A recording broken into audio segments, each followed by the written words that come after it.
આદરણીય અને કચ્છના ભામાશા સમાન અક્ષર નિવાસી કેશવજીભાઈ પ્રેમજીભાઈ ભુડિયા, એમના ભાઈ અક્ષર નિવાસી કાનજીભાઈ ભુડિયા, સૌના લાડીલા એવા હસુ અને અરવિંદ અને એમનો સમગ્ર પરિવાર, આદરણીય સૂરજ તેમજ ધ્રુવ અને પરિવારના બધા જ વહાલા સભ્યો, આજે આપણા બધાના આનંદની વાત છે કે આપણા સર્વના લાડીલા એવા કીર્તન અને દર્શકના શુભ લગ્ન થઈ રહ્યા છે. કીર્તનના શુભ લગ્ન અમારે ભક્તરાજ નારણભાઈ હિરાણીના સુપુત્રી દિવ્યા સાથે થઈ રહ્યા છે અને દર્શકના શુભ લગ્ન ભક્તરાજ શિવજીભાઈ છભાડિયાના સુપુત્રી કાશીશ સાથે થઈ રહ્યા છે. ત્યારે સમગ્ર એસજીવીપી ગુરુકુલ પરિવાર, પૂજ્ય બાલકૃષ્ણદાસજી સ્વામી, બધા સંતો, ઋષિકુમારો, વિદ્યાર્થીઓ, આ બંને કીર્તન અને દર્શકને, આ બેય મંગલ જોડીને શુભકામના પાઠવે છે. એમના દાંપત્ય જીવન ખૂબ સુખી રહે, મધુર રહે અને સર્વ રીતે સફળ રહે એવી પ્રાર્થના કરે છે. વાલા ભક્તજનો, આ લગ્ન માત્ર કેશુબાપાના પરિવાર પૂરતા સીમિત નથી. આજે સમગ્ર સમાજને એમ થાય છે કે અમારા લાડકા સંતાનો પરણી રહ્યા છે. બધાના હૈયામાં હરખ માતો નથી. વિશાળ સમુદાય એકઠો થયો છે. બધાના અંતરમાં આ પરિવાર પ્રત્યે ખૂબ લાગણી છે.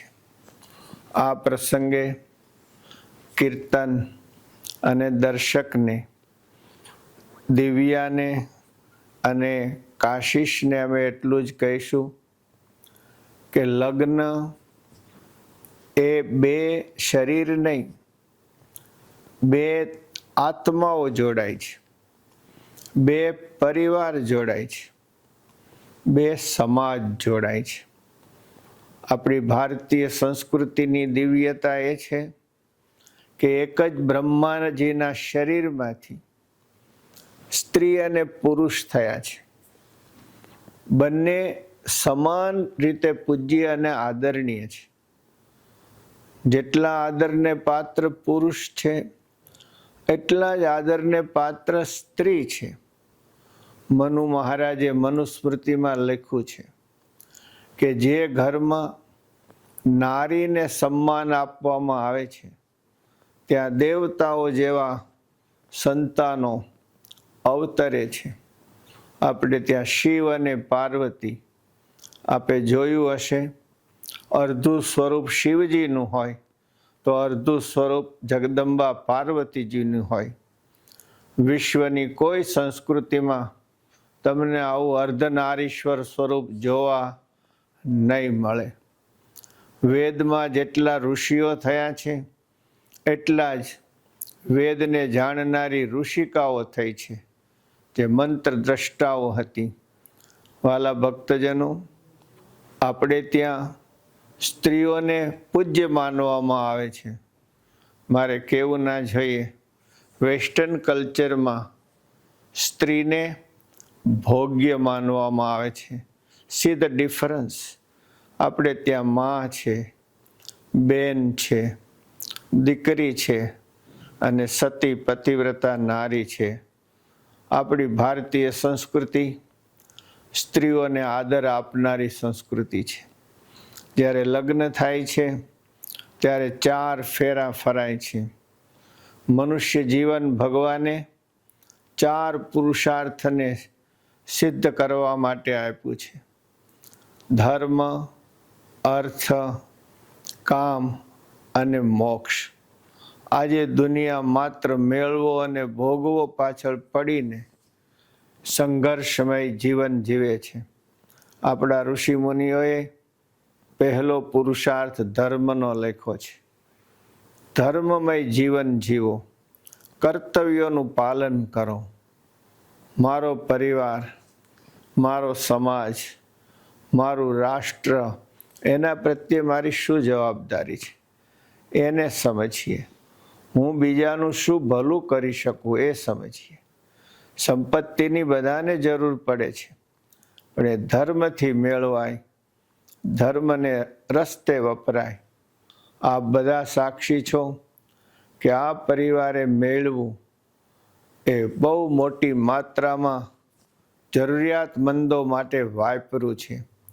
અને લાખો લોકોના આશીર્વાદ અમારા સૂરજ સાથે, ધ્રુવ સાથે, દર્શન સાથે અને કીર્તન સાથે છે. આ આશીર્વાદ આ પરિવારને સુખી કરે છે અને સુખી રાખશે.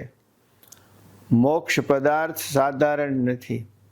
આપણે દુર્ગુણોથી મુક્ત રહીએ, દુર્ગુણો પેદા કરે એવી સોબતથી દૂર રહીએ, સદગુણ આપે એવા ભાઈબંધોની સાથે રહીએ, એ કરવાનું છે. વાલા ભક્તજનો, સમગ્ર એસજીવીપી ગુરુકુલ પરિવાર વતી અત્યારે અમારે આહિર હિતેન્દ્ર ત્યાં આવેલા છે.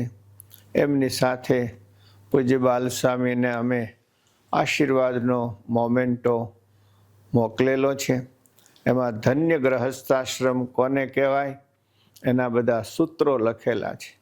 શરીર સ્વસ્થ હોય, સંપત્તિ સારી હોય, પતિ પત્નીની સમજણ સારી હોય, સંતાનો સંસ્કારી હોય, સારા મિત્રોનો સંગ હોય, સાધુ સંતોનો જોગ હોય, ઘર મંદિર સમાન હોય, તો માનજો કે તમારો ગ્રહસ્થાશ્રમ સંન્યાસીઓથી પણ ચડિયાતો છે. તો અમારો કીર્તન, દિવ્યા, દર્શક અને કાશીશ ખૂબ સુખી રહે એવી અમે ભગવાન શ્રી હરિના ચરણમાં પ્રાર્થના કરીએ છીએ. ઘણા સમયથી તૈયારી ચાલતી હતી. અમારા અંતરમાં આ બંને યુવાનો વહેલાસર સંસાર ધર્મમાં જોડાય. ધ્રુવની સાથે અમે રમૂજ કર્યા કરતા કે હવે વહેલાસર હાથી મગાવો, ઘોડા મગાવો અને બેયને જલ્દી વરઘોડે ચડાવો, મંગલ પ્રસંગ પૂરો થાય, માતાના આશીર્વાદ મેળવો, બધી માતાઓ બધી રાજી થાય, સમાજના પરિવારના આશીર્વાદ મળે. સૂરજ બહુ સમજદાર છોકરો છે. બધા પરિવારજનો, એમાં અમારા જીતુભાઈ, ભદ્રેશભાઈ અને કાર્યકર્તાઓ બધા ખૂબ સારા મળ્યા છે. અને મામાની તો વાત જ જુદી છે. એમાં અમારો કાલી અને બધા એના નામ તો હું નથી લઈ શકતો. આ પ્રસંગ બધો આ જુવાનિયાઓએ સરસ ઉપાડી લીધો છે. સર્વને હૃદયથી અભિનંદન. જય સ્વામિનારાયણ, જય સિયારામ, જય શ્રી કૃષ્ણ, જય ભારત.